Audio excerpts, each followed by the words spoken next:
안녕하십니까. 혹시 지금 시작해도 되겠습니까? 예, 저는 AWS에서 솔루션스 아키텍트로 근무하고 있는 김민성입니다. 오늘 저는 여러분들하고 약 1시간 동안 AWS의 그린글래스라고 하는 요소에 대해서 이야기를 좀 나눠볼까 하는데요. 혹시 그린글래스에 대해서 들어보신 적 있으신가요? 이전에? 처음 들어보셨나요? 예.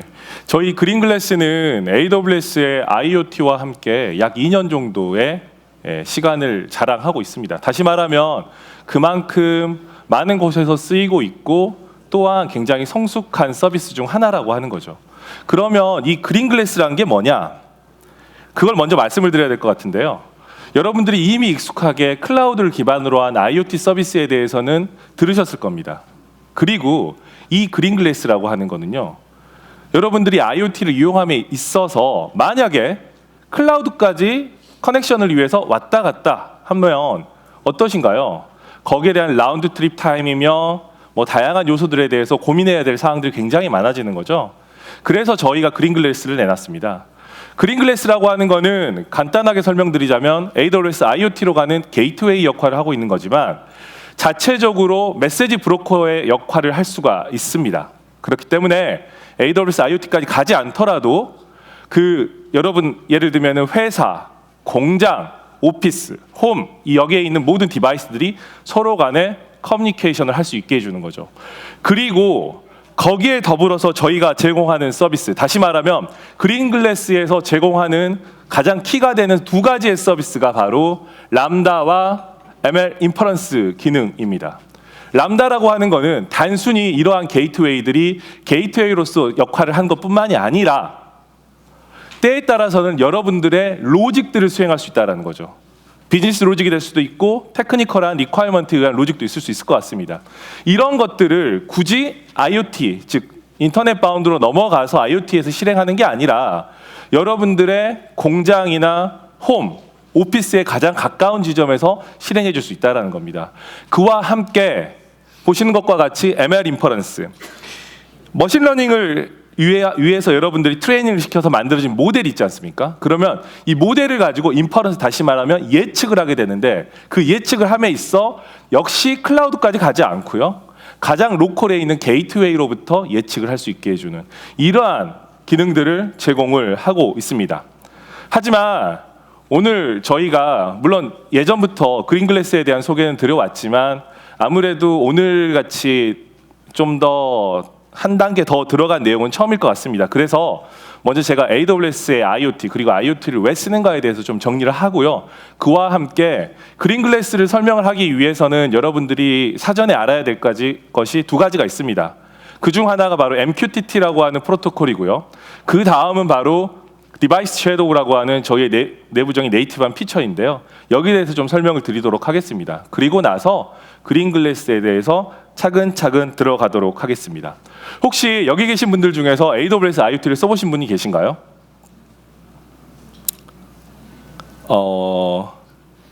저희가 더 열심히 일을 해야 되겠다는 강한 생각이 드는데요.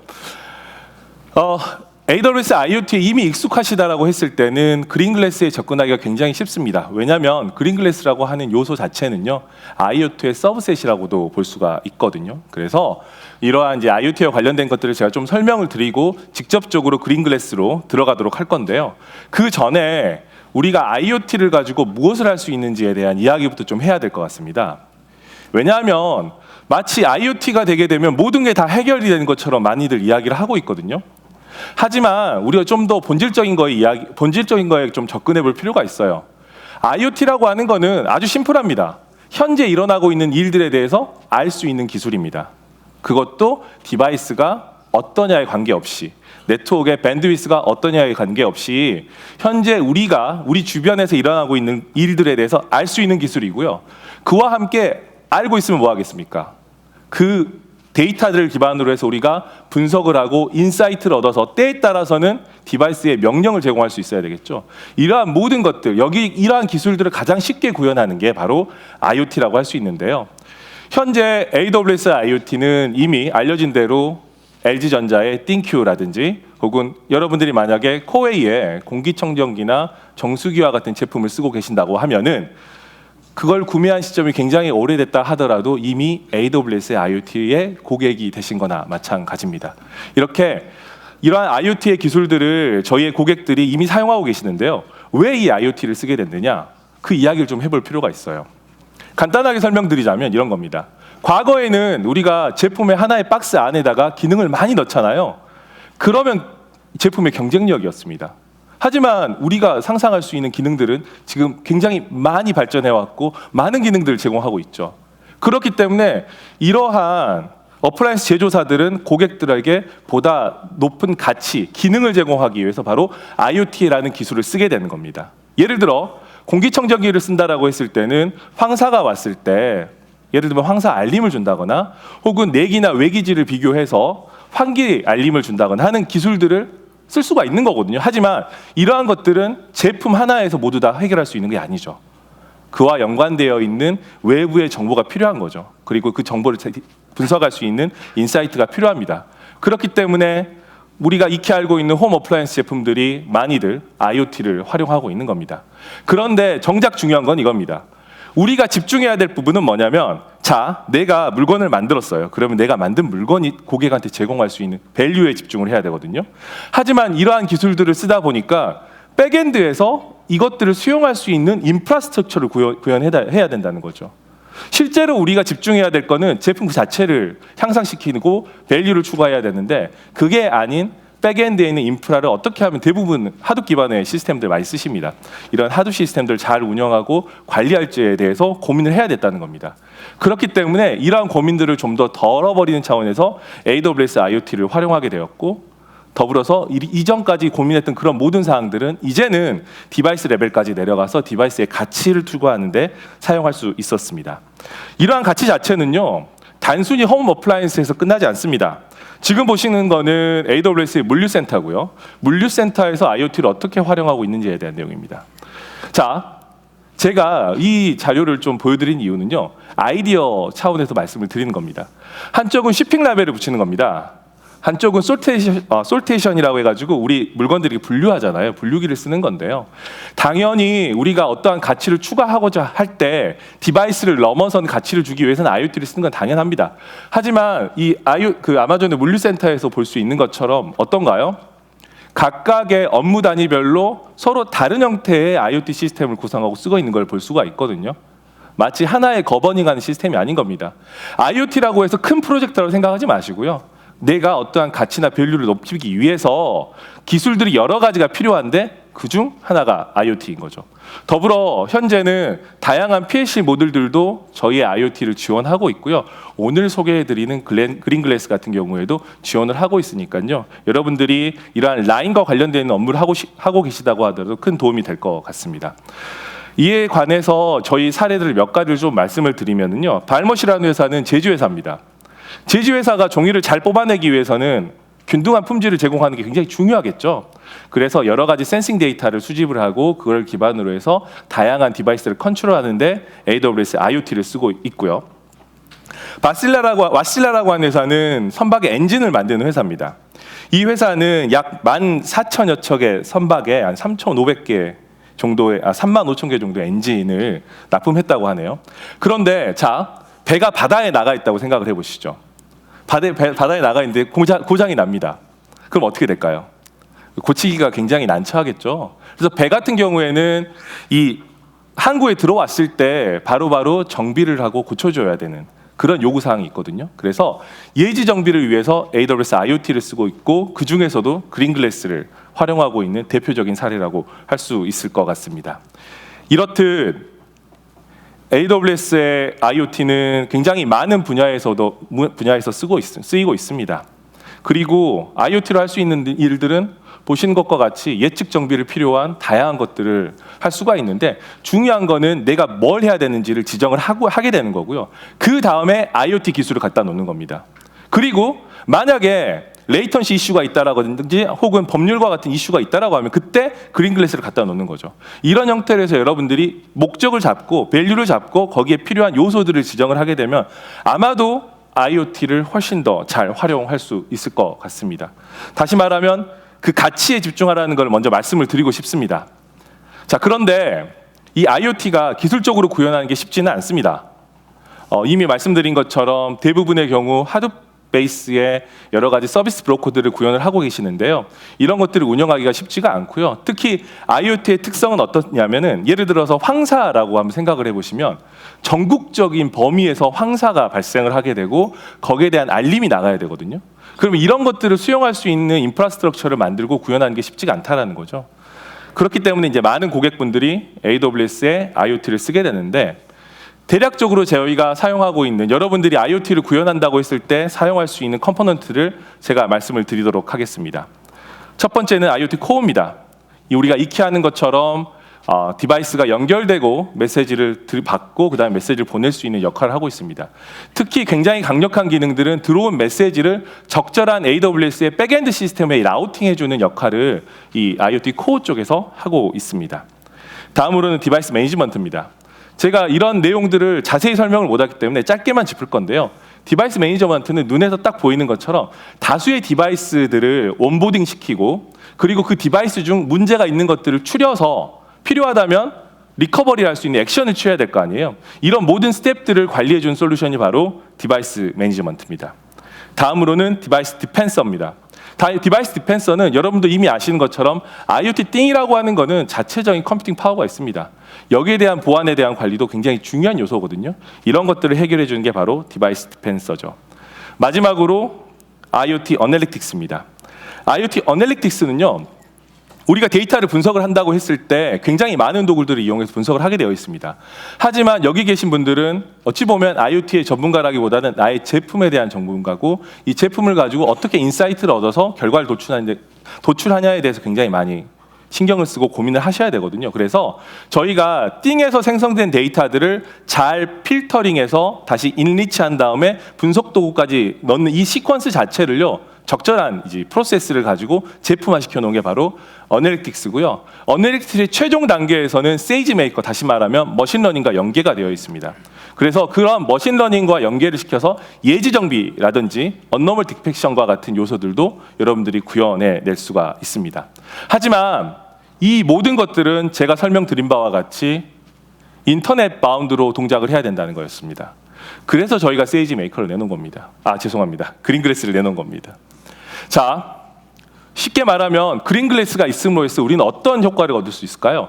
이제는 띵들이 굳이 AWS IoT가 갈 필요가 없습니다. 바로 로컬에 있으면 된다라는 거죠.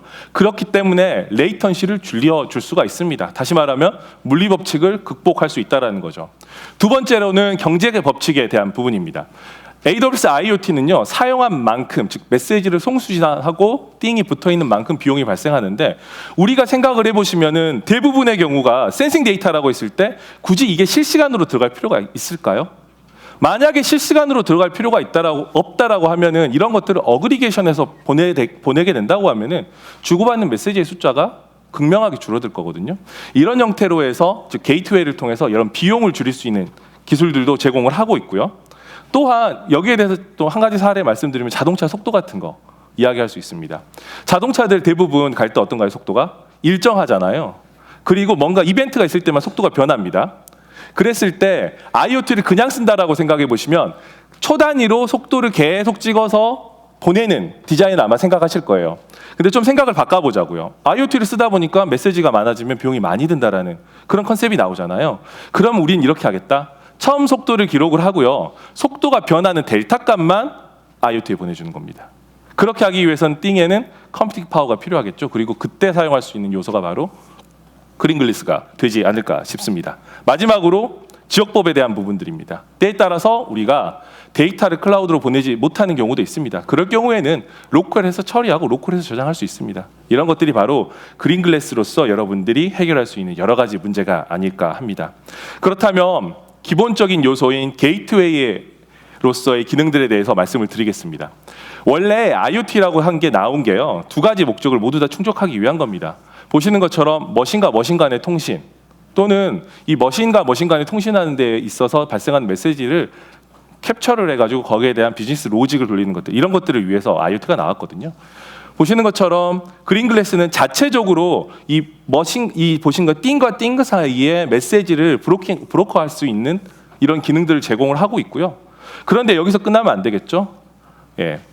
메시지를 어그리게이션을 하거나 메시지를 일부를 필터링해서 클라우드까지 보내서 분석을 해야 되거나 외부 데이터를 견주어 봐서 인사이트를 얻어야 되는 경우에는 바로 IoT 코어까지 보낼 수 있을 것 같습니다. 그래서 메시지의 브로커이면서도 메시지 큐 두 가지 역할을 다 하고 있습니다. 이와 관련해서 제가 한 가지 팁을 더 드리자면요. 저희 메시지 큐 자체는 메모리상에 위치를 하고 있는데요. 메모리상에 위치를 하다 보니까 그린글래스가 재부팅이 되는 경우에는 메모리가 소실되겠죠. 그런 경우가 만약에 있다라고 하시게 되면은 보시는 것처럼 메시지 큐를 퍼시던트하게 설정해 줄 수 있는 옵션을 저희가 그린글래스 1.6부터 지원을 하고 있습니다. 그와 함께 메시지 큐 자체가 서큘러 큐 형태의 구성을 가지고 있기 때문에 오래된 메시지부터 이 큐가 꽉 차면 지워지거든요. 그러면 큐 사이즈도 늘릴 수 있기 때문에 오늘 만약 그린글래스를 쓴다라고 하면 이런 부분도 알고 계시면 굉장히 도움이 될 것 같습니다. 어쨌든 간에 그린글래스는 저는 이렇게 말씀을 드리고 싶습니다. AWS에서 나온 소프트웨어 설치본. 이 정도 제가 표현하면 맞을까요? 예. 거의 유일한 소프트웨어 설치 배포본일 것 같은데요. 마치 우리가 웹 서버나 와스 서버와 마찬가지로 여러 가지 IoT와 관련되어 있는 업무를 진행할 수 있는 서버가 바로 그린글래스입니다. 그렇기 때문에 그린글래스가 설치된 요건들을 보면은 다음과 같습니다. X86이나 ARM 프로세서에 설치가 가능하고요. 메모리는 1기가 이상, 128메가의 메모리가 있으면은 충분하네요. 설치가 가능한 플랫폼은 라즈베리파이도 있고 혹은 엔비디아도 있고 우분투 리눅스나 아마존 리눅스와 같은 리눅스 플랫폼에도 설치가 가능합니다. 어찌 보면 AWS에서 제공하는 서비스 중에서 어찌 로컬에 설치가 가능한 게 나올까라는 얘기를 할 것 같은데요. 이미 제가 1.6 버전이라고 말씀드린 것만큼 굉장히 시간이 오래됐고요. 많은 고객들이 쓰고 있는 요소입니다. 주요한 기능들은 보시는 것과 같이 메시지 브로커의 역할을 하고 있고요. 단순히 메시지 브로커에서 끝나는 게 아니라 로컬에서 로직을 수행을 할 수가 있습니다. 더불어서 이 상태 동기와 관련된 여러 가지 피처들, 보안과 관련된 피처들, 특히 그린글래스 같은 경우에는 설치되는 요소 자체가 최소한 라즈베리파이나 PC급에 설치가 되거든요. 그렇죠? 로컬에 있는 여러 가지 센서라든지 컴퓨팅 파워를 자율자재로 사용할 수 있는 예를 들면 파일 시스템도 있을 수 있고 이런 것들이 있을 거거든요. 이런 것들도 액세스를 할 수가 있고요. 머신러닝 유추, 이미 말씀드린 것 같이 트레이닝 되어 있는 모델을 그린글래스에 배포하여 실제 엣지에서 프리딕션하는 것들도 가능합니다. 그와 함께 단순히 MQTT뿐만이 아니라 OPC UA와 같은 산업 표준의 프로토콜들을 전환해주는, 트랜스레이트 해주는 이러한 프로토콜 업데이터의 기능도 하고 있습니다. 마지막으로는 온디어 업데이트 기능까지를 제공을 하고 있죠. 그런데 제가 이 이야기를 하기 전에는 먼저 MQTT랑 이 띵섀도우에 대해서는 조금 말씀을 드려야 되기 때문에 그린글래스로 들어가기 전에 먼저 이걸 좀 정리를 하고 진행을 하도록 하겠습니다. IoT를 하신다라고 하면 이미 MQTT는 굉장히 익숙하실 것 같은데요. MQTT는 저전력 기반의 IoT 또는 M2M, 즉 머신 투 머신 커뮤니케이션을 위해 나온 프로토콜입니다. MQTT 세상에서는요, 이 디바이스들은 클라이언트 아이디라는 걸로 식별이 됩니다. 지금 보시면 클라이언트 아이디 R27과 모니터 로보틱스가 있죠. 그리고 이 둘 간의 커뮤니케이션하는 채널을 보통은 토픽이라고 얘기를 합니다. 그리고 메시지 브로커는요, 클라이언트 아이디 R27과 클라이언트 아이디 모니터 로보틱스가 지금 현재 브로커에 붙어 있다는 걸 알고 있습니다. 그러면 각각은 이렇게 하는 거죠. 나는 로보틱스의 스테이터스를 거기에 메시지를 보낼 수 있다라고 선언을 하는 거고요. 다시 말하면 그 모니터 로보틱스는 나는 로보틱스의 스테이터스 R27에 대해서 메시지를 받을 수 있다고 선언을 합니다. 이렇게 선언이 되어 있으면 이렇게 일들이 일어나는 거죠. 일정 주기로 R27이 나의 스테이터스는 그린이라고 메시지를 보내게 되고요. 브로커 입장에서는 퍼블리시 인이 된 겁니다. 그 메시지 들어온 거죠. 그리고 나는 누가 이걸 서브스크립션 하고 있는지 브로커가 알고 있죠. 왜? 지금 서브스크립션 한다고 모니터 로보틱스가 선언을 했기 때문에. 그러면 모니터 로보틱스에 그 메시지를 전달을 해줍니다. 이게 바로 MQTT가 동작하는 기본 원리라고 보시면 될 것 같고요. 특히 이러한 메시지를 전달하는 채널을 우리가 토픽이라 이미 말씀드렸잖아요. 이 토픽이라고 하는 거는 여러분들이 요 슬러시를 이용하게 되면 토픽의 하이라키를 만들어 줄 수 있습니다. 그래서 우리 집 홈이 있다라고 생각을 해보시죠. 홈이 있다고 하면 홈 밑에 큰 방, 작은 방, 거실이 있는 거고요. 각각의 방에는 온도 센서와 습도 센서가 있다. 이런 형태의 이 커뮤니케이션 채널에 대한 하이라키를 여러분들이 디자인해 주실 수가 있어요. 그리고 이 토픽에 대해서는 토픽 필터라는 걸 이용하게 되면 여러분들이 보다 이 커뮤니케이션 하는 내용들을 쉽게 서브스크립션을 할 수가 있는데요. 예를 들어서 나는 큰 방에 있는 온도 센서와 습도 센서의 현재 데이터를 보고 싶다라고 하게 되면요. 우리 집 밑에 큰 방 밑에 샵이라고 하는 토픽 필터를 쓰게 되잖아요. 그럼 그 밑에서 발생하는 모든 메시지를 볼 수가 있고요. 또는 우리 집에 있는 온도 센서만 보고 싶다라고 했을 때는 플러스라고 하는 토픽 필터를 이용하게 되는데 우리 집 밑에 플러스 밑에 제가 습도 센서라고 말했죠. 습도 센서라고 하게 되면 각 방에서 발생하는 습도와 관련된 센싱 이벤트를 받아보실 수가 있습니다. 그래서 이게 어찌 보면 우리가 그 IoT와 관련되어 있는 커뮤니케이션을 설계를 할 때 가장 기본이 되는 요소라고 볼 수 있을 것 같습니다. 그런데 문제가 있습니다. 기본적으로 우리가 IoT를 생각을 하게 되면 우리의 기본 컨셉은 센싱 데이터를 받는 거에 집중을 하게 되어 있거든요. 그런데 이 데이터라고 하는 게 센싱 데이터로만 한정이 되어 있는 게 아니죠. 때에 따라서는 컨트롤 시그널이 있을 수 있습니다. 예를 들어서 바람의 풍속이라든지 오염의 정도라든지 이런 오염의 정도는 센싱이네요. 죄송합니다. 바람의 풍속 이런 것들은 어찌 보면 컨트롤 데이터일 수가 있거든요. 그리고 컨트롤 데이터 같은 경우에는 디바이스 자체도 그 데이터를 가지고 있어야 되는 그런 상황이 오는 거죠. 문제는 컨트롤 데이터는 그냥 단순히 메시지를 주고받는 센싱 데이터와 다르게 이 관리가 좀 더 달라져야 된다는 겁니다. 물론 MQTT 그 표준에는 퍼시스턴트 세션의 컨셉이라든지 리트레인 메시지, 그 다음에 QoS2와 같은 요소들을 가지고 컨트롤 시그널들을 잘 관리할 수 있는 기능들을 제공을 하고 있지만 우리가 봤을 때는 단순히 그는 메시지에 불과합니다. 우리 입장에서는 이런 것들을 쉽게 관리하기 위해서는 마치 띵에 대한 어트리뷰트처럼 이것들을 관리할 수 있어야 되거든요. 그래서 나온 게 바로 디바이스 섀도우라고 하는 겁니다. 디바이스 섀도우는요, 디바이스가 오프라인이 되어 있다고 하더라도 디바이스가 최종적으로 레포팅한 스테이터스 정보들을 누가 가지고 있냐면 클라우드가 가지고 있거든요. 그래서 그 정보들만 조회하면 됩니다. 내가 디바이스에 정보를 조회하기 위해서 디바이스까지 갈 필요가 없이 클라우드만 한번 갔다 오게 되면 디바이스의 정보를 확인할 수가 있죠. 그뿐만이 아닙니다. 디바이스는 자기의 정보를 계속적으로 레포팅을 하게 되는데요. 내가 로컬에서 선풍기의 파워를 조정하는 것도 방법일 수 있겠지만 모바일 디바이스를 가지고 선풍기의 파워를 조정할 수도 있을 것 같습니다. 그렇게 해서 내가 선풍기의 파워를 조절했을 때 그 내가 원하는 정보 자체가요. 여기에서 보시게 되면 디자이어드라고 하는 형태로 해서 클라우드에 전달이 되게 됩니다. 그럼 클라우드 입장에서 뭘 할 수가 있을까요? 레포팅된 정보와 고객이 원하는, 사용자가 원하는 정보를 비교하고 여기에서 만약에 차이가 있다라고 하면은 디바이스에 명령을 내려줄 수가 있겠죠.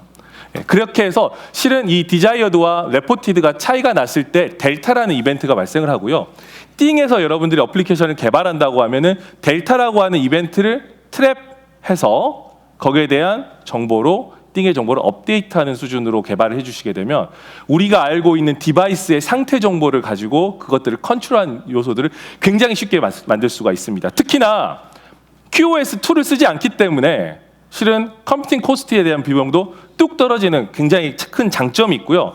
더불어서 이 디바이스 섀도우라고 하는 거는 버전 보이시죠? 이 버전 관리를 직접적으로 해주고 있습니다. 그래서 만약에 인크리멘탈하게 또는 시퀀스가 굉장히 중요한 경우에는 이거 델타 메시지를 받는 띵 입장에서 이 버전 정보를 보면서 이러한 요소들을 인크리멘탈하게 반영시킬 수 있는 이러한 기능들도 제공을 하고 있습니다. 물론 코드상에서 여러분들이 구현을 해야 되는 내용입니다. 그래서 클라이언트에서는 이미 말씀드린 것처럼 단순히 변경이 있을 때마다 자기의 상태를 클라우드로 레포팅을 하는 겁니다. 그리고 단순히 우리가 띵에 대한 상태를 본다고 하면 클라우드로부터 그 정보를 조회하는 것만으로 모든 액션들을 끝나게 되겠죠. 그리고 다시 클라이언트 사이드에서는 델타가 발생했을 때 그 델타를 트랩을 해서 심플합니다. 띵의 상태를 변경을 해주는 거죠. 예. 이런 형태로 해서 여러분들은 IoT 사이드를 보는 게 아니라 띵 사이드로 실제 개발에 역량을 집중해 주시면 됩니다. 만약에 시퀀스가 중요하다고 하면 델타의 버전을 보는 정도를 여러분들이 추가하게 되면 간단하게 필요한 그 시퀀스까지도 구현이 가능합니다. 그리고 이러한 정보들은 결국에는 우리가 이미 제가 말씀드린 이 MQTT 프로토콜을 기반을 하고 있습니다. 그래서 보시는 것처럼 이 디바이스와 상태에 관련된 띵 섀도우, 다시 말하는 디바이스 섀도우와 관련되어 있는 다양한 토픽들이 존재를 하게 되는 거고요. 아까 말씀드린 이 델타라고 하는 이벤트도 결국 둘 사이에 정보 브리치가 발생을 했으니까 그 토픽에다가 그 메시지를 던져주는 거에 지나지 않습니다. 그리고 이렇게 서브스크립션, 즉 메시지를 던져주게 되면은 디바이스가 온라인인 경우에는 아주 손쉽게 그 메시지를 거의 준실시간으로 받아서 내 디바이스에 적용할 수가 있겠죠. 그게 아니라고 하면 IoT가 그 메시지를 캐싱하고 들고 있습니다. 디바이스가 온라인 될 때까지. 이런 형태로 돌아가게 됩니다. 지금 보시는 거는 디바이스의 디자이어드 상태를 업데이트하는 간단한 펍섭 기반의 구성을 보시는 건데요. 지금 보시면 디바이스 섀도우의 업데이트 토픽에다가 제가 디자이어드는 에어 퓨리파이어를 온을 시키는 거를 오늘 온이라고 하는 걸 펄스로 바꿨다. 다시 말하면 종료시켜버리라고 이렇게 선언을 해놓은 겁니다. 이렇게 해놓고 이 토픽에다가 요 토픽 있죠. 여기에다가 퍼블리시 해버리면 내가 원하는 디자이어드 상태가 공기청정기 꺼라고 하는 상태가 되는 거죠. 만약에 디바이스에서 올라온 데이터가 공기청정기가 켜져 있었다고 하면은 바로 꺼져라고 하는 죄송합니다. 종료시키라고 하는 델타 메시지가 발생할 거고 여러분들은 그것들을 쉽게 구현해 주게 되면 되는 겁니다. 물론 이러한 요소들은 당연히 그린글래스에서도 여러분들이 활용을 하실 수가 있거든요. 그래서 지금부터는 그린글래스에 대한 이야기를 할 겁니다. 만약에 제가 서두에 말씀드린 이 몇 가지 요소들에 대한 이해가 충분했다라고 하면은 그린글래스 역시도 그와 동일하게 동작을 하는 거라고 생각을 해주시면 될 것 같습니다. 그린글래스에서는 첫 번째로 여러분들이 아셔야 될 컨셉이 그린글래스 그룹이라고 하는 겁니다. 그린글래스 그룹은요, 자, 제가 말씀드린 그린글래스라고 하는 게 결국에는 하나의 설치 배포본이죠. 그러면 어떠한 서버에 이게 설치가 될 겁니다. 그 서버를 우리가 뭐라고 부르고 있냐면 그린글래스의 코어라고 부르고 있습니다. 그리고 이 코어에는 다양한 자원들이 있겠죠. 센서가 있을 수 있어요. 왜 게이트웨이를 굳이 게이트웨이로만 씁니까? 이거 컴퓨팅 파워 충분하니까 센싱 할 수 있을 거 아니에요. 그러면 센서로도 동작할 수가 있고 80템의 파일도 있을 수 있겠죠. 이런 것들이 이 그린글래스의 그룹에 다 디파인이 되는데요. 그 그룹 안에서도 리소스라는 항목으로 디파인 되게 됩니다. 그리고 그린글래스 전체 그룹에 대한 세팅도 포함을 하고 있겠죠. 그래서 우리가 흔히 하는 생각으로 그린글래스 하게 되면은 그린글래스 코어라고 하는 거를 지칭한다고 보시면 될 것 같고요.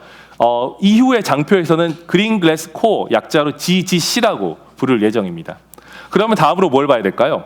그린글래스에 붙어있는 디바이스를 봐야 될 것 같습니다. 저희는 이러한 디바이스들을 뭐라고 부르고 있냐면 그린글래스 어웨어드 디바이스라고 해서 GGAD라고 부르고 있고요. 이 디바이스들과 디바이스 간의 통신은 실은 클라우드까지 가지 않습니다. 이 그린글래스의 코어를 그냥 브로커로 활용해서 서로 간에 통신을 하게 됩니다. 다음으로 볼 거는 람다입니다. 단순히 이미 말씀드린 그 게이트웨이로 동작하는 게 아니라 다양한 비즈니스 로직을 수행할 수 있는 이 코드를 여러분들이 넣어줄 수가 있죠. 마지막으로는 서브스크립션입니다.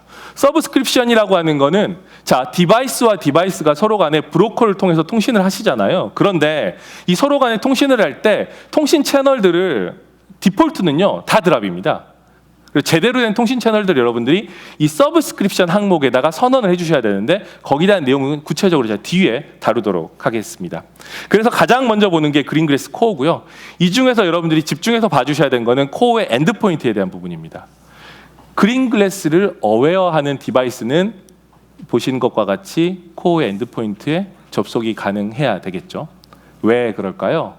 이 정보는 실은 클라우드에 들어와 있는 정보이기도 하지만 실제 띵이 붙고자 할 때 접속하는 실질적인 정보이기 때문입니다. 그래서 이 부분을 좀 주의 깊게 봐주시고요. 이런 정보들 여러분들이 자동으로 업데이트하게도 만드실 수가 있고요. 또는 여러분들이 수동으로 이렇게 구성을 해주실 수도 있는데 대부분 이제 이런 시나리오들을 이야기할 수가 있을 것 같아요.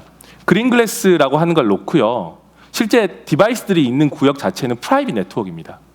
그린글래스가 있고 실은 그린글래스 무조건 인터넷 연결이 돼야 되거든요. 하지만 띵 자체는 인터넷 연결이 필요 없겠죠.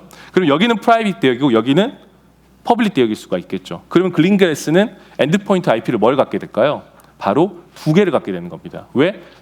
니 카드가 2개이기 때문에 그렇게 구성이 되는 거죠. 그래서 이런 부분들을 구체적으로 좀 보시고 실제로 그런 시나리오가 있게 되면 잘 설정을 해주시게 되면 큰 문제 없이 여러분들이 프라이빗한 네트워크에서도 그린글래스를 잘 활용하실 수 있을 것 같고요. 다음으로는 그린글래스 어웨어드 디바이스입니다. 그린글래스 어웨어드 디바이스 같은 경우에는 보시는 것처럼 섀도우를 지원을 하고 있는데요. 섀도우를 지원하는 타입이 2가지 타입입니다. 첫 번째는 로컬 섀도우입니다. 두 번째는 섀도우 싱킹 투 클라우드라고 하는 타입인데요. 첫 번째 이 2가지의 차이점을 좀 말씀을 드리자면 지금 섀도우가 클라우드에 싱크가 된다라는 거죠. 그 말은 그린글래스를 어웨어하는 이 디바이스에 대한 상태 정보를 변경하고자 할 때 내가 AWS IoT 쪽에다가 예를 들면 상태를 변경해 주세요라고 업데이트를 날리게 되면 그게 어디까지 전달이 되느냐? 그린글래스를 통해서 그린글래스 어웨어드 디바이스까지 전달이 된다는 겁니다. 그런데 단순히 로컬 섀도우만 쓴다라고 했을 때 상태 정보를 업데이트해 주세요라고 IoT에다가 메시지를 쏘게 되면 당연히 해당 토픽은 없다라고 나오게 되겠죠. 그러면 이런 경우에는 어디에다 메시지를 쏴야 될까요? 바로 그린글래스 코어 쪽에다 메시지를 쐈을 때 그때 상태가 업데이트 되게 됩니다. 그래서 이 2가지의 차이점을 좀 파악을 해주시는 게 굉장히 중요할 것 같습니다. 자, 그러면 여러분들은 그린글래스 어웨어드 디바이스에 대해서 이제는 개발을 시작을 하실 건데요. 저희는 기본적으로 디스커버리 API를 지원을 하고 있습니다. 그래서 띵에 대한 이름만 넣게 되게 되면 당연히 그 띵이 어느 그린글래스 코어에 소속되어 있는지, 다시 말해서 어느 그린글래스 그룹에 소속되어 있는지를 여러분들이 쉽게 알 수가 있는데요. 제가 이걸 따로 만든 이유는 아주 심플합니다. 저는 그린글래스 어웨어드 디바이스가 항상 인터넷이 가능하리라고 생각을 하지 않습니다. 특히 공장에 있는 라인을 생각해 보시죠. 인터넷이 가능하지 않겠죠. 그러면 그러한 정보들을 쉽게 얻어올 수가 없습니다. 그래서 제가 좀 추천해드리는 방법은 그린글래스의 띵에 대한 정보를 얻어오고 그린글래스와 관련되어 있는 접속 정보를 얻어오는 것들을 별도의 모듈로 만들어서 우리가 조회를 할 수가 있거든요. 그래서 제가 보시는 것처럼 그린글래스에 대한 디스커버리 인포메이션 프로바이더를 이렇게 API를 제가 그림으로 이렇게 넣어놓은 거고요. 띵 입장에서는 디바이스에 붙는 것 자체는요. AWS IoT에 접속을 하나 혹은 그린글래스에 접속하나 절대 다르지 않습니다. 동일한 SDK를 이용해서 접속을 하게 되는 거죠. 다만 접속과 관련된 정보만 별도의 시스템에서 우리가 가져오게 되면 될 것 같습니다. 자, 그러면 그와 함께 실제 인터넷 구간이 안 되는 경우에 어떤 부분들을 추가적으로 고민을 해야 되는지를 좀 말씀을 드려보도록 하겠습니다. 실은 그린글래스 같은 경우에는요, 이렇게 동작을 해요. 우리가 띵 입장에서는 나도 그 클라우드에 가서 인증을 받아야 되지만 나를 인정해주는 이 클라우드 이 컴포넌트 자체도 정상적인 건지 상호간에 인증을 해줘야 됩니다. 그래서 띵이 뭘 가지고 있냐면 이 인증기관에 대한 서티피케이트를 가지고 있습니다. 그런데 여러분들이 그린글래스에 접속을 하게 되잖아요. 그린글래스 어웨어드 디바이스 자체가 어디에 접속을 하게 되면 그린글래스 코어에 접속을 하게 되거든요. 그래서 코어 자체가 인증기관 역할을 해요. 그리고 코어에 대한 인증서를 받아와야 돼요. 그걸 하는 게 바로 그 아까 말씀드린 디스커버리 API입니다. 그래서 디스커버리 API를 가지고 그 정보를 조회해 오게 되면은 코어에 대한 인증서를 그대로 같이 가져올 수가 있는데요. 그 외에도 get-group-certificate authority라고 하는 걸 통해서도 코어에 대한 인증서를 가져올 수 있어요. AWS IoT에 접속하는 게 동일하지만 엔드포인트가 달라지게 되는 거고 코어 인증서 자체가 그 IoT의 서티피케이트가 아닌 그린글래스 코어에 대한 서티피케이트 이 2개로 바뀌는 겁니다. 그래서 이 2가지를 조심하셔야 되는 거고요. 인터넷이 안 된다라고 하면은요.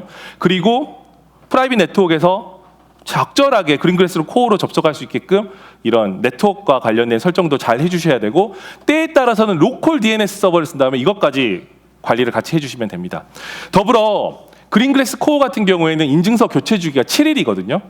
7일입니다. 여러분들이 늘리고 싶으면은 뭐 최대한으로 굉장히 길게도 늘릴 수가 있고 저희 티켓 서포트 팀에 요청을 하게 되면은 인증서 그 그린글래스 코어의 자신의 서티피케이트 인증에 대한 그 교체 주기 자체를 굉장히 길게까지 늘릴 수가 있긴 하는데요. 어쨌든 간에 여러분들이 이 내용들을 구체적으로 아신다라고 하면은 인증 교환 주기가 오기 전에 적절하게 인증서를 이 그린글래스 코어에 대한 인증서를 확보한 다음에 디바이스에 넣어주는 로직 이런 것들을 잘 구성해 주실 수 있으리라고 생각을 합니다. 자, 그린글래스 어웨어드 디바이스, 그리고 그린글래스 코어, 그리고 이것들을 어떻게 접속해야 되는지, 인증서는 어떤 걸 쓰게 되는지, 그리고 그린글래스 코어의 인증서를 어떻게 가져오는지를 우리가 쭉 살펴봤는데, 그 다음으로 살펴봐야 될 거는 바로 메시지 라우팅, 다시 말하면 이미 말씀드린 서브스크립션에 대한 부분입니다. 이전에 우리가 IoT에 대해서 띵을 개발할 때는 토픽 선언하고 그 토픽에다가 펍섭을 해주면 됐습니다. 그리고 여기에 대한 권한 관리는 팔릿이라는 걸 가지고 했었는데요. 그린글래스 레벨에서는요, 펍섭이 가능하기 위해서는 별도로 서브스크립션 항목에 소스와 데스티네이션 그리고 어느 토픽을 쓸 건지를 이렇게 지정을 해주셔야 됩니다. 이렇게 지정이 됐을 때에만 서로 커뮤니케이션이 가능한 거죠. 자, 이거 한번 읽어보겠습니다. 헬로 월드 퍼블리셔가 헬로 월드 서브스크라이버에게 메시지를 보낼 수가 있습니다. 둘 다 디바이스를 의미하고 있고요. 샵이라고 하는 거는 어떤 의미라고 그랬죠? 어떤 토픽이라든 마음대로 선언해서 마음대로 메시지를 보낼 수 있는 겁니다. 만약에 이 토픽을 지정하고 싶으면 여기에다 토픽명을 정확하게 명세를 넣어주게 되면 메시지를 주고받는 것, 채널 자체를 디파인을 해주실 수가 있습니다. 이때 소스와 타겟 역할하는 것들을 좀 볼 필요가 있는데요. 당연히 머신 투 머신 통신이 필요하기 때문에 디바이스가 소스가 될 수도 있고 타겟이 될 수도 있겠죠. 하지만 그와 함께 바로 람다도 보셔야 됩니다. 람다라고 하면은 로직을 수행하는 거잖아요. 디바이스가 어떠한 시그널을 보내왔을 때 그 시그널이 비정상적이다라고 했을 때는 거기에 대한 로컬 리커버리를 람다를 통해서 수행을 하고 다시 디바이스에 보낼 수 있어야 되겠죠. 그렇기 때문에 람다 역시도 소스이자 타겟의 역할을 하게 되는 겁니다. 마찬가지로 AWS IoT와 관련된 서비스들도 마찬가지로 소스이자 타겟이 될 수 있는데, 클라우드 사이드에서 이 전체 그린글래스 그룹에 메시지를 보내야 된다고 하면 AWS IoT 클라우드라고 하는 건 클라우드를 말하는 겁니다. 이 클라우드가 바로 소스가 되고 타겟은 뭐 그린글래스의 람다 정도가 받아주는 거가 되겠죠. 그와 함께 로컬 섀도우 서비스 같은 경우에도 역시 소스이자 타겟이 될 수가 있습니다.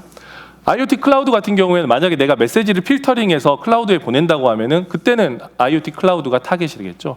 이런 형태로 해서 여러분들이 소스와 타겟을 적절하게 설정을 해주고 거기에 대한 토픽 설정을 잘 해주시게 되면 서로 간에 메시지를 주고받을 수가 있고, 또한 이거 자체가 이벤트를 트리거하는, 여러분들이 원하는 이벤트를 트리거하는 바로 도구로서 활용이 되게 되는 거죠. 자, 그러면 람다를 구체적으로 좀 설명을 드리도록 하겠습니다. 저희는 일반적으로 이제 제가 부를 때는 로컬 람다라고 합니다. 그냥 람다라고 하면은 AWS에 있는 서버리스 람다와 구분이 좀 안 돼서 로컬 람다를 좀 임의로 적어봤는데요. 당연히 커맨드나 컨트롤을 위한 명령을 수행하기도 하고요. 그리고 클라우드의 연결 여부와 관련 없이 로컬에서 모든 액션을 취할 수가 있습니다. 특히 뭐 기본적으로 우리가 예상할 수 있는 기능은요, 이걸 가지고 데이터를 필터링하거나 데이터를 어그리게이션하는 목적으로도 활용할 수가 있겠죠. 지원 언어와 플랫폼은 파이썬이나 자바, 노드, 그리고 C나 C++를 지원하고 있는데요.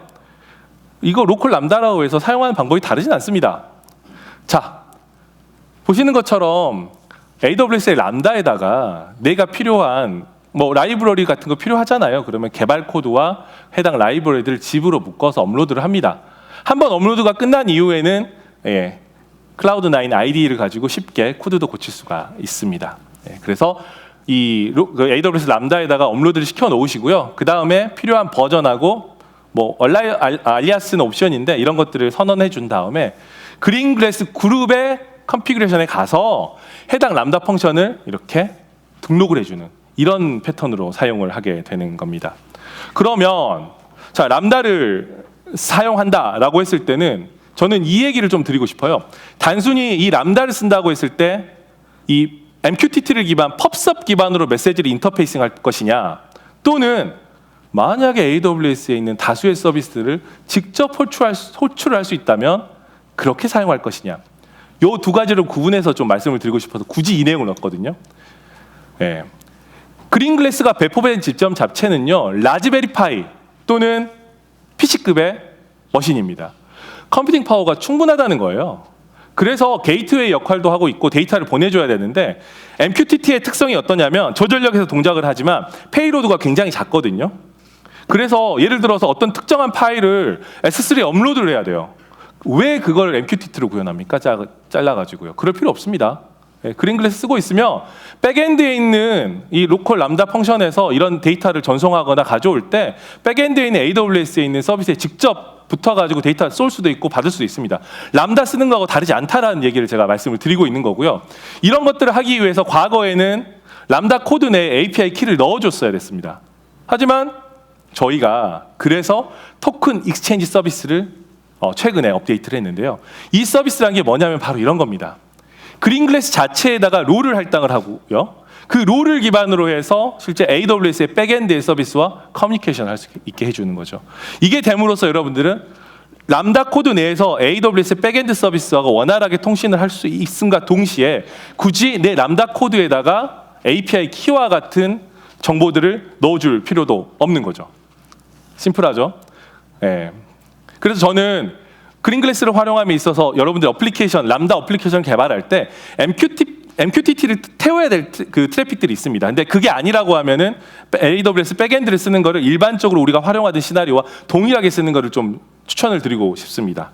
그러면 이러한 람다 코드가 실행되는 조건은 어떻게 될까요? 바로 이렇습니다. 이미 제가 메시지 라우팅 또는 메시지 서브스크립션으로 설명을 한번 드렸죠.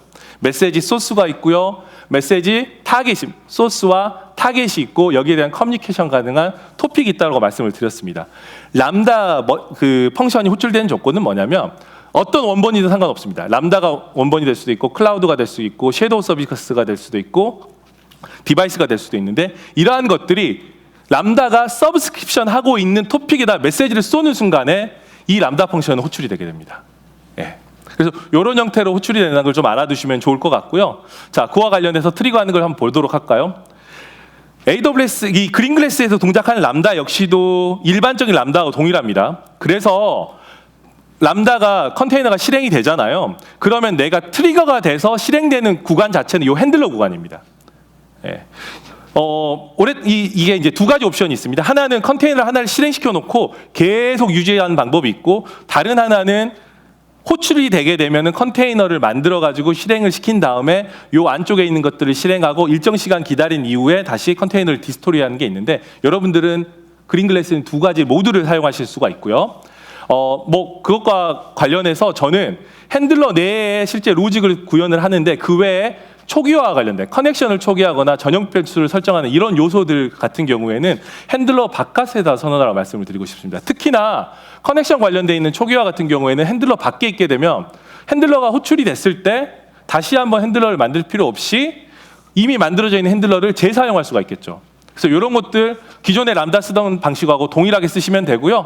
어쨌든 간에 트리거를 통해서 해당 그 토픽에 메시지가 들어오게 되면 이 핸들러 구간이 실행되는 거는 기존의 람다와 동일하다고 보시면 됩니다. 그리고 실제 해당 토픽에 그러면은 데이터가 들어가 있을 거 아니에요. 그 데이터는 요 이벤트라고 하는 제가 구조체라고 불러도 되겠죠. 제이슨 파일 형태로 들어와 있을 수도 있고요. 어쨌든 이벤트라고 하는 항목에 내용이 그대로 들어와 있거든요. 그러면 이게 특별한 이벤트다. 예를 들어서 띵이 보낸 메시지라고 했을 때는 그 메시지의 데이터를 조회할 때는 이벤트에서 그 데이터 조회하시면 됩니다. 그렇게 해서 여러분들이 필요한 로직들을 수행할 수가 있는 거죠. 그런데 이 람다라고 하는 걸 단순히 이렇게 이벤트가 발생했을 때 뭔가를 트리거해서 실행하는 그런 용도로만 쓸까요? 그린글래스에서는 또 다른 용도로도 활용할 수가 있습니다. 바로 트리거 없이 쓰는 거죠. 자, 코드를 보도록 하겠습니다. 일단 이 부분은 제가 설명을 드렸죠. 람다 라이프 사이클이 온디맨드 펑션으로 하게 되면은 펑션이 요청이 됐을 때 컨테이너를 만들고 일정 시간을 유지한 다음에 컨테이너를 디스토리 시켜버리는 거고 이 두 번째 옵션을 사용하게 되면은 컨테이너 하나가 뜬 다음에 얘가 계속적으로 메시지를 처리를 해주는데 왜 그러냐면 이 코드를 보시면 알 수가 있어요. 핸들러에는 아무것도 없습니다. 그런데 보시면 그린글래스의 헬로 월드 런은 특정 토픽에다가 메시지를 계속 쏘기만 하죠. 5초 단위로. 여러분들이 이 띵들과 통신을 하거나 특히 그린글래스 자체가 데이터를 수집할 수 있는 권한이 있잖아요. 그러면 그 데이터들을 수집해서 예를 들어 파일 시스템에 쌓아놨어요. 그렇게 쌓여져 있는 파일 시스템의 데이터를 10분 단위로 조회를 해서 S3에 업로드해야 되겠다. 어떻게 구현하시겠어요? 이렇게 구현하시면 되는 겁니다. 이렇게 선언해 주시고요. 코드 안에 S3 업로드하는 거 넣어주시고요. 그리고 10분 인터벌 잡아주시면 됩니다. 이 코드는 핸들러하고 전혀 관계가 없습니다. 이 코드는 컨테이너가 계속 올라와 있으면서 계속 10분 단위로 파일 시스템 읽어가지고 S3 업로드하고 다시 10분 단위로 파일 시스템 읽어서 업로드하고 이런 형식으로 동작을 하거든요. 그래서 그린글래스라고 하는 게 로컬 리소스 억세스 권한이 있다라고 했잖아요. 그러면 거기서 수집된 많은 정보들이 있을 겁니다. 그런 것들을 어떻게 적절하게 내가 비즈니스 로직 또는 어플리케이션 로직과 엮거나 혹은 데이터를 전송을 한다라고 하게 되면은 그것들을 약시 풀링하는 형태로 해서 여러분들이 구현할 수 있다는 거를 제가 이걸 통해서 좀 말씀을 드리고 싶었습니다. 그래서 핸들러 자체는 아무런 기능이 없고요. 얘는 그냥 단순히 5초 단위로 그냥 메시지만 쏘게 되는 겁니다. 예, 이런 형태로 구현할 수가 있죠. 이렇듯 이게 가능한 이유는 바로 로컬 람다 자체가 리소스에 대한 억세스가 가능하다는 거예요. 보시면 자동차 같은 경우에 캔버스로부터 주고받는 통신 자체를 서브스크립션 할 수가 있고 때에 따라서는 퍼블리시도 해야 되잖아요. 이런 것들을 다 지원하고 있죠. 뭐 디바이스라고 하면 모드버스나 이런 것들 가전제품에 많이 쓰죠. 이런 것들도 여러분들이 시리얼 통신하는 것들을 그냥 다 서브스크립션하고 퍼블리싱 할 수 있는 기능들을 제공하고 있고 뭐 USB나 GPIO나 심지어는 파일 시스템까지를 자유자재로 액세스할 수 있기 때문에 바로 트리거 없이 어떻게 풀링 기반으로 어플리케이션을 구현하느냐 이런 부분도 여러분들이 그린글래스를 활용할 때 충분히 사용할 수 있는 시나리오일 것 같고요. 그럼에도 불구하고 여러분들이 이런 생각하실 수가 있습니다. 저는 그래도 트리거가 좋아요. 마치 인터럽트가 발생한 것처럼 센서에서 예를 들면 그린글래스에 붙어있는 센서에서 어떤 데이터가 들어오게 되면 즉시 실행하고 싶어요 라고 하는 요구사항이 있을 수 있겠죠. 제가 테스트는 안 해봤거든요. 솔직히 테스트는 안 해봤는데 그린글래스가 올라와 있는 그 서버, 예를 들면 서버라고 할게요. 그 서버에다가 그냥 그린글래스 어웨어드 디바이스 데몬 하나를 올린 다음에 그 데몬에서 해당 센서의 정보를 가져오게 만들게 되면 트리거를 기반으로 동작하기도 만들 수 있을 것 같지 않습니까? 그렇게 만드시면 됩니다. 네, 이런 부분들도 여러분들이 충분히 응용해서 쓸 수 있을 것 같습니다. 자, 메시지 라우팅 정리해 보겠습니다. 메시지 라우팅은 퍼블리셔 입장에서는 일단 그린글래스 코어에 접속을 해야 됩니다. 그때 그린글래스의 코어에 인증서가 필요하다는 말씀을 드렸고요. 그 이후에 토픽에 퍼블리싱을 합니다. 하지만 이렇게 퍼블리싱 되어 있는 토픽은 당연히 서브스크립션에서 디파인이 되어 있어야지만 람다가 됐던 서브스크라이버가 됐던 그쪽으로 메시지가 넘어가는 거고요. 이게 없다고 하면 메시지는 넘어가지 않을 겁니다. 서브스크라이버 입장에서는 당연히 동일하게 그린글래스 코어에 액세스를 하겠죠. 그리고 나서 토픽을 서브스크라이브를 선언해 놓습니다. 그리고 만약에 브로커에 메시지가 도달을 했고 보시는 것처럼 라우팅 테이블에 타겟이 제대로 매칭이 되어 있다고 하면은 메시지를 받아볼 수 있을 것 같습니다. 마지막으로 로컬 람다인데요. 로컬 람다가 실행이 되는 기준 자체는 메시지를 수신했을 때 핸들러 밑단에 있는 로직들이 수행이 되거나 또는 핸들러와 관계가 없이 스케줄을 기반으로 해서 우리가 뭔가의 로직을 돌릴 수 있다는 말씀을 드렸고요. 이를 통해서 로직을 수행하고 만약에 필요하다고 하면 그러한 메시지들을 퍼블리시 하겠죠. 예를 들어서 그린글래스에 붙어있는 디바이스들, 다시 말하면 GGAD가 액츄레이터 같은 게 있다라고 하면 그쪽에다가 야 지금 수압이 세졌으니까 줄여 뭐 이런 메시지를 보낼 수가 있겠죠. 이런 것들을 그린글래스에서 여러분들이 람다의 로직으로서 수용할 수 있다라는 겁니다. 이렇게 해서 메시지 라우팅까지 이야기를 해봤습니다. 이와 관련해서 여기에 연장선상으로 해서 어떠한 상태를 판단하고 거기에 대한 액션을 취할 때 머신러닝에 여러 가지 이제 요소들도 활용할 수가 있겠죠. 구체적으로 보자면 이런 거일 것 같습니다. 실은 로컬에 있는 이 그린글래스가 설치된 디바이스가 아무리 서버급이라고 하더라도 어마어마한 데이터를 저장하고 그 데이터를 기반으로 해서 모델을 만드는 데는 충분하지는 않습니다. 그렇기 때문에 우리가 일반적으로 로컬에서 발생하는 여러 가지 데이터들을 어디다 보내나요? 바로 클라우드에다 보냅니다. 클라우드에 막강한 스토리지 파워를 이용하게 되면은 끝없이 데이터를 저장할 수 있겠죠. 더불어 클라우드의 막강한 컴퓨팅 파워를 이용하면 쉽게 여러분들의 수집된 데이터를 가지고 모델도 만들어낼 수가 있습니다. 모델을 만드는 거는 컴퓨팅 비용이 굉장히 많이 듭니다. 하지만 만들어진 모델이라고 하면은 이 모델 자체를 디바이스에 배포하여 이 디바이스에서 직접 엣지에서 출원하게 하는 것은 컴퓨팅 파워가 이 모델을 만든 것에 비해서는 굉장히 적게 드는데요. 특히 제가 말씀드렸다시피 그린글래스 자체가 동작하는 플랫폼이 ARM 프로세서 또는 인텔 프로세서 기반입니다. 예, 인텔이나 뭐 AMD도 되겠죠. 어쨌든 간에 그러한 프로세서 기반으로 동작을 하고 있고 때에 따라서는 우리가 GPU를 가지고 이런 성능들을 엑셀레이션을 할 수가 있거든요. 그래서 굳이 이 ML 인퍼런스 엣지 추론을 하기 위해서 클라우드까지 갈 필요가 없고 바로 엣지에서 추론을 해버리겠다라고 하는 거죠. 그래서 네트워크가 연결이 되지 않더라도 뭐 당연히 예를 들면 이상현상 패턴을 알아낸다거나 혹은 감시 카메라 같은 경우에는 뭐 사람이 들어왔을 때 알람을 준다거나 하는 것들을 손쉽게 구현이 가능합니다. 유즈 케이스를 한번 볼까요?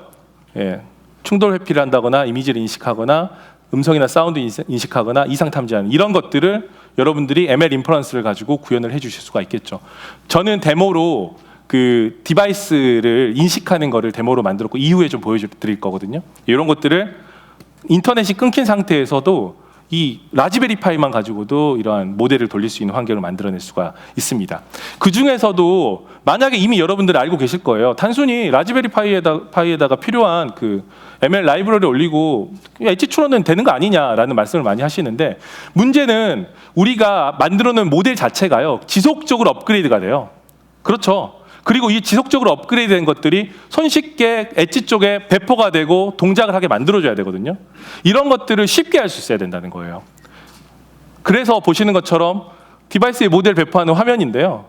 S3에 들어가 있는 모델이라고 하면은 행여나 그 모델이 세이지 메이커를 통해서 생성이 안 됐다라고 하더라도 배포가 가능합니다. 또는 세이지 메이커에서 생성한 모델이라고 하면 아주 손쉽게 바로 배포가 가능하겠죠. 이미 배포된 모델 개선하는 것도 큰 문제는 아닐 겁니다. 그리고 당연히 하드웨어 가속 기능들을 여러분들이 활용하실 수가 있기 때문에 예를 들어 GPU 같은 것들을 활용해서 가속 기능까지도 활용할 수가 있습니다. 그런데 이러한 이 머신러닝을 돌리기 위한 환경 자체를 구성하는 게 어렵다라고 하면은 또 다른 여러분들의 난관이 될 것 같습니다. 그린글래스가 있는 이유는 뭘까요? 이런 환경들 역시도 쉽게 구성할 수 있게끔 만들어주겠다는 겁니다. 보시는 바와 같이 아파치의 MXNet이나 텐서플로어, 체이너 같은 경우에는 프리컴파일드 라이브러리를 제공하고 있기 때문에 여러분들의 환경을 그 프로세서의 환경에 맞게끔 쉽게 이런 이제 엣지 추론할 수 있는 환경으로 쉽게 변경을 하실 수가 있고요. 만약에 다른 프레임워크를 이용한다고 하면은 디바이스에 사전에 구성을 해 놓으셔야 됩니다. 지금부터 보여드릴 내용은 저희가 그린글래스를 가지고 고객과 워크샵을 하게 되면 진행하는 내용인데요. 간단한 시나리오로서 비정상 패턴을 추출하고 그걸 기반으로 해서 알람을 주는 시나리오를 제가 화면 캡처를 통해서 좀 설명을 드릴 건데요. 첫 번째 단계는 세이지 메이커를 이용해서 모델을 생성하는 겁니다. 화면 잘 안 보이셔도 별거 없습니다. 사이클런 가지고 거기에서 비정상 추출하는 모델 디파인을 해가지고 보시는 것처럼 트레이닝 시키고요. 당연히 여기 하이퍼 파라미터 세팅입니다. 요거는 세이지 메이커로 만들어져 있는 그 주피터 노트북이고요. 그 다음에 모델이 이제 모델 평가하는 코드가 여기 들어와 있고요. 최종적으로는 만들어진 모델을 S3 버켓에 저장을 하는 코드가 들어와 있습니다. 이렇게 하게 되면 S3 버켓에 바로 그 모델이 들어가거든요. 그 다음에 뭐 해야 될까요? 그린글래스 그룹에서요. 자, 모델이 배포가 되는 디렉토리 또는 데이터를 추론하기 위해서 데이터가 쌓여있는 그 디렉토리에 대해서 로컬 리소스를 이렇게 선언을 해줘야 돼요. 이렇게 로컬 리소스 패스까지 선언을 해주고 이러한 리소스에 대해서 람다가 접근이 가능하다라고 선언을 해줍니다. 더불어서 이러한 형태 같은 경우에는 온디맨드 펑션으로 돌릴 수도 있겠지만 그냥 컨테이너가 이렇게 계속적으로 동작을 하면서 풀링한 형태로 해서 동작을 시키는 것도 여러분들이 가능하겠죠. 그리고 나서 바로 비정상 데이터가 발생을 했으면 람다가 그걸 확인한 다음에 IoT 클라우드에다가 얼럿을 줘야 되잖아요. 그래서 보시면 핸즈온 슬러시 얼럿이라고 하는 토픽에 메시지를 보낼 수 있게끔 이렇게 선언을 한 겁니다. 그리고 실제 코드를 보게 되면 별 내용 없습니다. 보시는 것처럼 모델 패스나 데이터 패스 토픽 디파인 해주고요. 그리고 ML 인퍼런스 하는 코드가 있습니다. 그리고 타이머 선언을 해놨죠. 그래서 보시게 되면 요 선언 해주고 그 다음에 ML 인퍼런스 한 다음에 만약에 해당 패턴 자체가 -1이라는 건 이상 패턴이라고 하는 거죠. 이상 패턴이 발생했으면 그냥 단순히 토픽에다 메시지를 쏴버리는 거죠. 그리고 이 코드는 5분 단위로 돈다. 이렇게 되어 있는 겁니다. 그리고 이렇게 했을 때 IoT 콘솔에서 확인을 해보시게 되면 보시는 것처럼 얼럿 메시지들이 들어와 있는 것들을 보실 수가 있습니다. 자, 그러면 한번 이 비정상 패턴 판단하는 것도 재밌지만 카메라를 가지고 이 사물 인식하는 것도 재밌잖아요. 그래서 한번 그걸 좀 보여드리도록 하겠습니다. 좀 조잡해서 좀 죄송합니다. 제가 여기서 보여드리려고 했는데 좀 여의치가 않아서 동영상으로 촬영을 했거든요. 보시면은 파이 카메라입니다. 그리고 라즈베리 파이죠. 과거 모델은 B 타입의 모델인데요. 이렇게 해서 라즈베리 파이에다가 카메라만 연결을 시켜놨습니다. 구성 자체는요 이렇게 되어 있습니다. AWS IoT 코어 쪽에서 제가 토픽에다가 트리거라고 하는 토픽에다가 메시지를 쏘잖아요. 그러면 람다 펑션이 활성화가 됩니다. 활성화가 돼서 그 펑션의 이름은 그린글래스 오브젝트 클래시피케이션인데요. 카메라로부터 사진을 찍어가지고요. 머신러닝 추론을 합니다. 그런 다음에 이 물건이 무엇인지를 판단을 한 다음에 헬로 월드라고 하는 토픽에다가 그 물건의 이름을 쏴주는 아주 간순한 데모를 한번 만들어봤습니다. 한번 진행을 해볼까요? 자, 제가 이 프리뷰를 오픈을 해놔가지고 보시면은 지금 라즈베리에 이렇게 모니터가 연결이 돼 있죠. 그래서 지금 마우스가 보입니다. 그리고 여기서 퍼블리싱을 하게 되고 지금 메시지가 그린글래스 코어로 온 거거든요. 자, 보시기엔 마우스라고 이제 디텍트하는 거 보실 수가 있죠. 별건 없습니다. 자, 키보드로 한번 바꿔보겠습니다. 키보드로 바꿔놓고 자, 코어 쪽에서 그 IoT 쪽에서 사진을 찍어서 판단을 하라고 명령을 날리게 되면은 사진 찍혔죠? 그 상태에서 보시면 컴퓨터 키보드라고 이렇게 사물을 인식하는 걸 보실 수가 있습니다. 다음으로는 이런 것도 한번 찍어봤는데요. 보고 진행을 합니다. 뭘로 나왔을까요? 물비누라고 나왔습니다. 뭐 글씨까지 인식한다고 하면 좀 더 정확했을 건데 그런 부분 좀 아쉬운 것 같습니다. 자, 그런데 제가 이 코드 자체를요. 아무래도 이 ML 자체가 인터넷 연결이 없어서 로컬에 할 수 있다는 걸 우리가 봐야 되잖아요. 그리고 대부분은 산업용 시나리오로 갔을 때는 아마도 로컬에 있는 디바이스하고 통신을 하실 거예요. 그래서 인터넷을 끊고 그 ML 인퍼런스 하는 걸 한번 구현을 해봤거든요. 그렇게 하기 위해서 기본적으로 제가 처음에 짰던 코드 자체는 보시는 것처럼 이 핸들러가 호출이 됐을 때 오브젝트 디텍션을 하는 형태로 돌아갔었는데 이거를 이 핸들러 부분을 없애버리고 타이머를 기반으로 해서 컨테이너가 올라와서 지속적으로 동작하는 형태로 바꿨습니다. 더불어서 제가 화면에는 프리뷰를 띄웠었잖아요. 그 모니터에 그 사진 동영상이 화상이 보이도록 만들었는데 우리가 이제 네트워크가 끊겼다는 걸 확인하기 위해서 화상은 안 보이게, 그래서 사진 찍는 건 여러분들이 아마 보실 수는 없을 거지만 그런 형태로 바꿔놓고 한번 진행을 해봤습니다. 자, 보시면 뭐 네트워크 연결 안 돼 있고 와이파이로 연결이 돼 있다는 거 보여주려고 이렇게 해놓은 거고요. 자, 지금 라즈베리 파이의 콘솔입니다. 지금 인터넷 구간으로 핑이 들어가는 걸 여러분들이 보실 수가 있고 와이파이를 끊어보겠습니다. 와이파이를 끊으니까 인터넷 구간으로 핑이 안 들어가죠. 그린글래스 코어에서 실행되는 로그 자체를요, 여러분들이 그린글래스가 실행되고 있는 머신에 들어가면 직접 보실 수 있습니다. 그래서 저는 그 로그를 직접 여러분들한테 이제 보여드려서 실제 ML 인퍼런스를 하는 걸 보여드릴 거거든요. 자, 보시게 되면 아무런 연결 안 되어 있고 여전히 네트워크는 끊겨 있고요. 자, 보시면 이게 바로 이 로컬에서 동작하는 로그인데요. 좀 보기는 좀 쉽지 않은 건 사실입니다. 근데 보시게 되면 보세요. 지금 마우스를 카메라를 대고 있다 보니까 이 마우스, 컴퓨터 마우스라는 게 찍혀 있는 걸 보실 수가 있죠. 그래서 뭐 인터넷 연결 여부와 관계없이 모델이 배포가 되고 있다고 하면 그 엣지에서 이 디텍션이 가능하고요.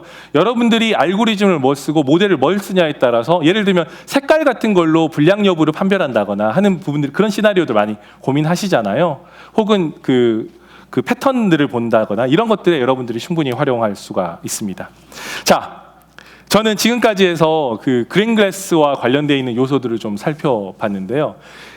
실은 그 ML 인퍼런스도 그렇고요, 람다도 그렇고 여러분들이 쉽게 이해할 수 있는 내용이고 여러분들이 구현하는데 큰 부담이 가는 내용은 아닙니다. 다만 이 부분을 좀 패턴을 보셔야 될 거라서 제가 따로 정리를 해놨는데, 바로 람다를 실행하는 패턴 자체가 이벤트 드리븐으로 실행하는 패턴이 있을 수 있고 스케줄러 기반의 패턴이 있을 수 있다. 만약에 쌓이고 있는 데이터 자체를 풀링 기반으로 동작을 시켜야 된다고 하면은 후자인 스케줄러 기반을 이용하실 수 있다는 것을 여러분들이 보셨습니다. 마지막으로는 ML 인퍼런스 기능, 엣지에서 ML 인퍼런스 할 수 있는 기능까지 이용하시게 된다고 하면은 훨씬 더 복잡한 로직들을 여러분들의 어플리케이션에 또는 여러분들의 서비스에 넣으실 수 있을 거라고 생각을 해 봅니다.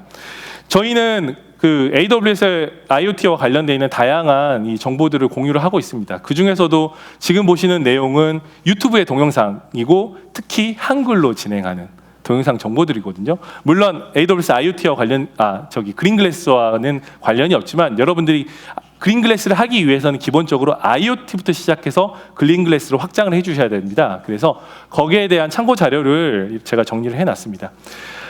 긴 시간 동안 제 세션을 들어주셔서 정말 감사드리고요. 저는 마지막 시간에 미트 엑스퍼트 세션에서 1시간 동안 Q&A를 받을 거거든요. 오늘 실은 제가 그린글래스에 관련된 내용을 정말 저희는 뭐 200레벨, 300레벨이라고 했지만 기본적인 내용밖에 못 다뤘습니다. 그래서 실제 그린글래스를 활용할 시나리오가 있다고 하면 또는 궁금한 점이 있다고 하면 물론 AWS IoT뿐만 아니라 다양한 요소에 대해서 필요하신 내용이 있으면 미트 엑스퍼트로 오셔서 저를 찾아주시면 제가 답변을 드리도록 하겠습니다. 긴 시간 감사합니다.